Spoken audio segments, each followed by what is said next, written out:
Hey, I'm Alan DeKaiser, and today I'm sharing why I wrote Silent Vengeance.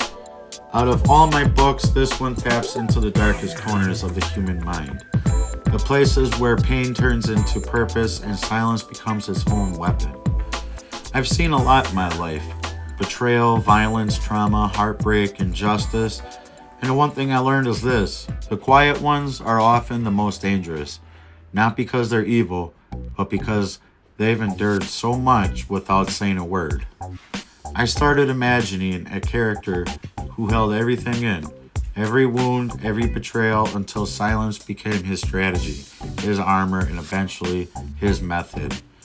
Silent vengeance isn't just about getting even, it's about what pain does to a calm mind, how betrayal changes a person, the moment a heart finally snaps, and how silence can say more than screaming ever could.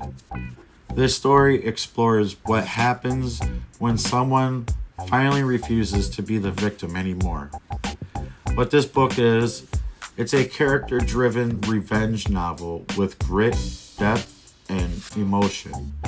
You'll see a wounded person who isn't looking for attention, villains built from real-world cruelty, justice delivered in eerie strategic ways, flashbacks that reveal why he changed, and a plot that keeps tightening until everything explodes. It's dark, it's raw, it's intense, but it's also human. It's not gore for the sake of gore, it's not senseless violence. It's not a fantasy about being the tough guy. It's a study of pain and the choices people make after the world pushes them way too far. Everyone has a limit. Everyone has a point where saying nothing becomes its own form of rebellion. And sometimes vengeance isn't about rage. It's about closure. This book asks, what happens when you stop trying to be the bigger person? What happens when the quiet ones decide he's done being quiet? I wrote this because not everyone heals in a straight line. Not everyone forgives. Not everyone gets justice handed to them. Some people have to crawl their way back from a darkness, and sometimes that journey is ugly. I wanted to write a revenge story for the people who've been underestimated their whole lives. I hope readers feel the tension, the emotion behind every choice the main character makes. I hope they understand the cost of revenge, the price of carrying pain for too long.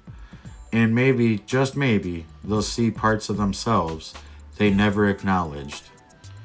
If you're into gritty, psychological revenge stories, grab Silent Vengeance. Comment below and tell me, do you think revenge is justice, or does it come with a cost? Subscribe for more behind the book episodes, and remember, sometimes the quietest storms hit the hardest.